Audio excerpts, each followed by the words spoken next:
Vamos para nós temos uma entrevista agora, gente, ao vivo. O Conselho Nacional de Política Energética, nós já tratamos desse assunto aqui hoje, mas prometemos que íamos voltar com mais detalhes. O Conselho Nacional de Política Energética aprovou a alteração das composições dos combustíveis. Isso entra em vigor no dia 1º de agosto. A gasolina vai passar a ter 30% de etanol e o diesel 15% de biodiesel. É uma medida que tem a intenção de reduzir a dependência de combustíveis importados, segundo o governo federal, gerar empregos e diminuir os preços também. Só que gera uma polêmica, principalmente entre motoristas, tem a ver exatamente com o que eu estava falando agora, né? Sem conhecimento técnico, vai todo mundo para a rede social reclamar, mas motoristas que estão falando em impactos nos motores e na qualidade do combustível e na qualidade do veículo também, no desempenho do veículo.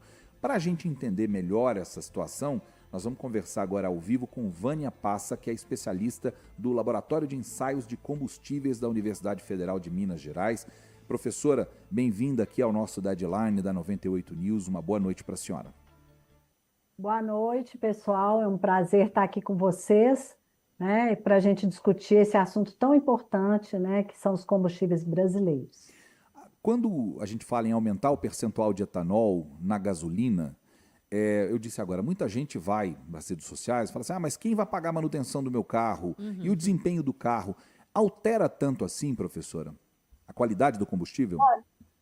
Olha, os teores dos combustíveis, né, vão ser alterados até relativamente uma porção pequena, né?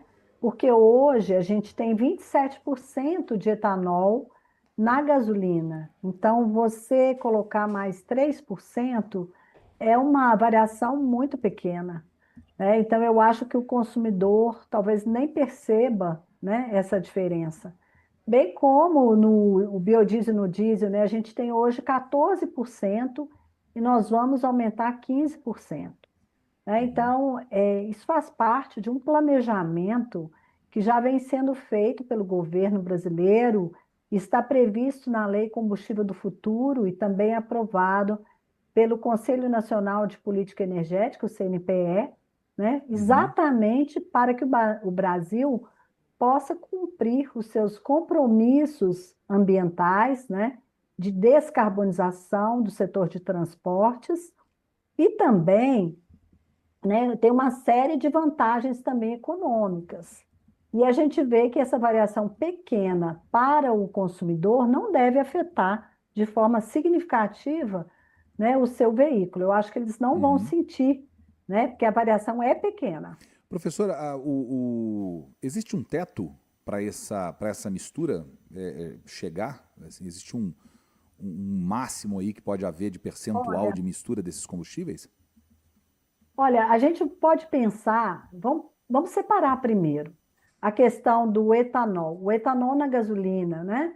A gente tem hoje no Brasil o carro flex, a tecnologia flex, né? Quase 85% da nossa frota é de veículos flex fuel. Então você pode abastecer tanto a gasolina com esse etanol ou só o etanol, né? Embora apenas 30% abasteça com etanol, né? Eu, por exemplo, eu gosto de abastecer com etanol, Eu né? também, que é Porque mais se eu uso barato. um é mais barato e se você olhar sobre as emissões de CO2, se você tem um carro flex e se você usa só etanol, é como se você tivesse um carro elétrico, entendeu? Então a gente vai. Eu não preciso comprar um elétrico. Do Se ponto eu de vista, tenho do ponto de vista de sustentabilidade, né, professora? de sustentabilidade, Uhum. né? Então, em termos de emissões. Bom, mas se você tem um carro flex, você vai ter várias possibilidades de teores de etanol, né? Então, isso aí, o impacto vai depender muito do seu nível de abastecimento, né? E o veículo ele não vai sentir porque ele tem uma tecnologia exatamente para Para trabalhar, isso, né? né, com essa variabilidade de teores, né? Uhum. Então, eu acho que é bem tranquilo. E o que E a a gente... questão, bom, Desculpa. pode Não, perguntar, por pode favor. continuar, professora, desculpa. Não, e a questão no biodiesel, né?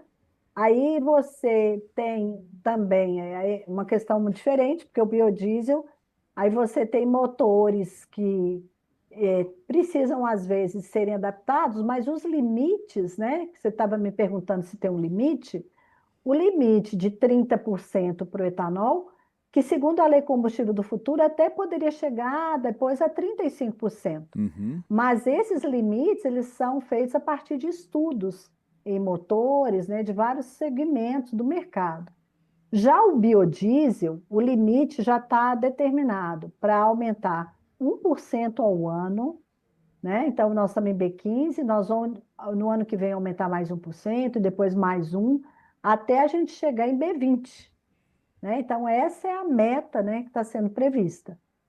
Muito bem. E o que eu queria perguntar, professora, é em relação a essa economia, né? Como que a senhora enxerga? A gente tem uma previsão aqui de redução de até 20 centavos por litro na gasolina com essa adição do etanol. Bom, essa questão de preço, eu nem gosto muito de entrar nela, porque os preços flutuam tanto, né, gente? Uhum. Se você tem uma guerra, se você tem um problema no mercado internacional, são todos commodities, né? O Brasil hoje importa o diesel, né? Então, o fato da gente misturar, né, blendar, né, misturar mais biodiesel, isso é muito bom, porque do ponto de vista da balança comercial, né, do ponto de vista da autossuficiência energética do país, da segurança energética, né? Agora, o preço, com certeza, vai depender de uma série de fatores. Não será esse o único fator que vai determinar o preço, não. Por exemplo, o biodiesel, ele é mais caro que o diesel. Então, teoricamente, ele poderia aumentar. Mas isso vai depender de todo um controle de preços, né? Que isso é feito e de tudo que acontecer no contexto mundial, Inclusive né? impostos, Então, né? Claro. Né?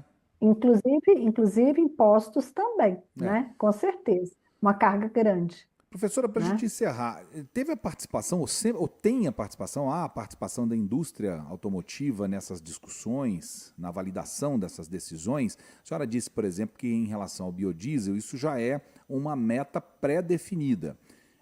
Mas em relação também à gasolina, ao etanol com a gasolina, existe a participação da indústria, ou existiu a participação da indústria em algum momento nessa discussão?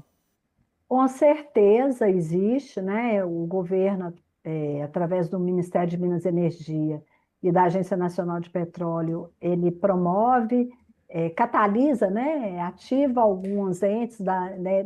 E todo mundo trabalha junto para definir ou para aprovar esses parâmetros.